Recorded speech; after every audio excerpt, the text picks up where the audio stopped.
유튜브나 블로그, 인스타 등을 보면 부자가 되기 위해서는 사업을 하라고 합니다. 그렇지만 기업을 컨설팅하고 지속적으로 옆에서 모니터링하는 입장에서 보면 절반은 맞고 절반은 틀린 내용이라고 생각합니다. 그런데 너무 많은 사장님들이 그 내용을 잘 모르고 사업을 하고 있습니다. 그것을 보면 너무 안타깝고 답답합니다. 결국 시행착오를 겪은 사장님들은 나중에 저와 이야기하며 왜 진작 그때는 그걸 몰랐는지 뼈저리게 후회를 합니다. 저의 이야기는 철저히 주변에서 봐온 대표님들, 그리고 저와 같이 일을 하는 분들이 경험해온 수많은 대표님들을 보고 알게 된 내용입니다. 제 컨설팅의 내용과 방향성도 결국 기업을 지속적으로 컨설팅해드리고 관계하고 도움드리고 그 과정에서 저도 기업을 통해서 배운 것들입니다. 저의 가장 큰 스승은 바로 기업입니다. 지금 알려드리는 내용도 결국 우리들이 기업에서 배운 것들이죠. 그럼 땡땡땡은 뭘까요? 바로 부동산입니다. 기업 소유의 부동산입니다. 생각보다 많은 대표님들이 부동산에 대한 목적의식 없이 사업을 시작하고 잘 될 때는 아무 의식 없이 인건비와 기술에만 투자하는 경우가 많습니다. 사업이 잘 될 때는 정말 대표님들이 잘 모릅니다. 일단 그 시기에는 손대는 일은 다 잘 될 것이라고 생각해서 내가 100만원을 넣으면 200만원을 당장 벌 수 있는데 라고만 생각하며 투자에만 집중을 합니다. 물론 그런 시기일 때 과감하고 적극적인 투자가 필요한 부분도 있다고 생각합니다. 그렇지만 아예 새로운 분야에 대한 개척도 너무 쉽게 이루어지는 게 문제입니다. 보통 새로운 분야를 개척하기 전에 안정성을 구축하는 걸 먼저 하셔야 합니다. 그렇지만 너무 다 잘 된 경험만 있을 때는 그게 크게 중요하지 않게 느껴집니다. 그래서 새로운 분야도 손대기만 하면 돈이 될 것이라고 생각합니다. 제가 옆에서 지켜본 성장이 매년 1.5배 이상이었던 대표님들은 대부분 다 그렇게 생각해서 움직였습니다. 그리고 제가 일생을 지켜본 저의 부모님도 종로에서 10등이 아닌 1등이 되고 싶다는 마음으로 크게 투자를 했었고, 그때 빌렸던 달러빚이 IMF 이후로 눈덩이처럼 불어나면서 결국 사업이 망했습니다. 다행히 컨설팅해드린 대표님들 중에 그렇게 망한 분은 없지만 그래도 신규 분야 투자를 했다가 자금난에 허덕이는 분들이 80% 이상은 됩니다. 안정성을 구축하지 않은 상태에서 무리한 투자를 하고 그쪽에서 현금 흐름이 잘 안 나와버리니 다들 힘들어지시더라고요. 사업은 결국 계속 돈이 잘 될 수 없습니다. 잘 될 때와 안 될 때의 흐름이 분명히 존재합니다. 새로운 분야를 시도할 때는 그 부분을 마음속에 새기면서 준비하셔야 합니다.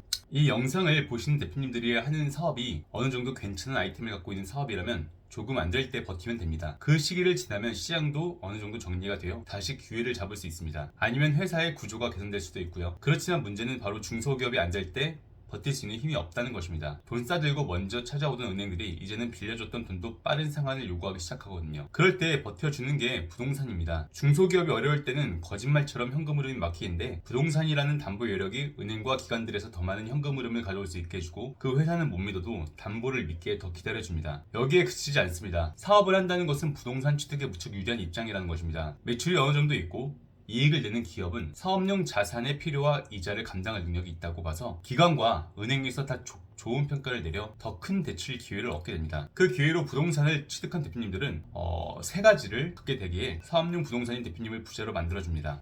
첫째로 당연히 괜찮은 장소를 택해서 사업용 공장, 창고, 안되면 지식산업센터라도 구매를 하게 됩니다. 결국 자본주의의 흐름상 부동산은 현금보다 빠르게 가치가 오릅니다. 그 중에서 땅은 크게 가격이 오르는 경우가 많습니다. 그리고 기업 입장에서 소유한 부동산이 없다면 어차피 임대료 내고 공장이나 창고 지산을 이용합니다. 그 비용으로 부동산을 구매한다면 나중에 차익을 보는 투자 효과를 가질 수 있죠. 둘째로 부동산은 현금 창구 역할을 합니다. 사업을 하다 위기를 만났을 때 어느 곳에서도 돈을 빌려올 곳이 없습니다. 생각보다 그 상황이 빠르게 와서 대비하지 못한 채 위기에 처합니다. 그럴 때 사업용 부동산이 있는 기업은 버티는 힘과 외부에서 보는 신뢰도가 다릅니다. 정말 사업용 부동산을 가진 대표님들만 공감하실 텐데 단순히 그 가격 이상의 힘을 보여줍니다. 현금 유동성이 정말 중요하지만 취약한 중소기업 입장에서 부동산은 보험이자 버팀목이 되어 위기를 벗어나게 해주는 열쇠입니다. 셋째로 사람은 아직 가지지 못한 것을 갈구하기보다 가지고 있던 것을 잃을 때 더 큰 고통을 느낍니다. 이런 심리적인 기전이 실제로 사업할 때도 나타납니다. 사업용 부동산을 갖고 있는 대표님들은 그 부동산을 담보로 했든지 걸려있으면 그 간절함과 거기서 나오는 상황 대처의 기민함이 다릅니다. 확실히 옆에서 보면 가지고 이룬 만큼 더 책임감 있게 대처하는 것을 봅니다. 자리가 사람을 만들지만 소유도 사람의 방향성을 결정합니다. 게다가 그렇게 공장을 취득하거나 창고를 취득한 이후에는 더 돈을 아껴서 자산 형성한 것에 대한 경제적 방어에 집중하곤 합니다. 이것은 꼭 부동산만이 아닌 주식 투자를 한 경우도 비슷한 것 같습니다. 결국 대표님들이 확실히 안정적인 자산 형성의 길로 들어서기 위해서는 사업용 자산, 부동산 형성이 매우 중요합니다. 그런데 아직 그 부분을 경험하지 못한 대표님들이 사업할 때의 목표와 방향성에서 부동산을 놓치는 경우를 보면 매우 안타깝습니다. 그리고 사업을 하시는 분들을 위해서 국가 정책자금에서 시설자금에 대한 정말 좋은 혜택이 있으니 꼭 그것을 이용하여 부동산 취득을 고려하시길 바라고, 그 과정에서 각종 인증으로 인한 세금 혜택과 융자 가점까지 잘 챙기셔야 합니다. 생각보다 대출과 세금도 인증이 좌지우지하는 경우가 많거든요. 결국 제대로 알고 실행한 만큼 회사에 이익을 남길 수 있으니 꼭 내용을 확인해서 진행하시길 바랍니다. 끝까지 봐주셔서 감사합니다. 이상으로 해결사 조팀장이었습니다.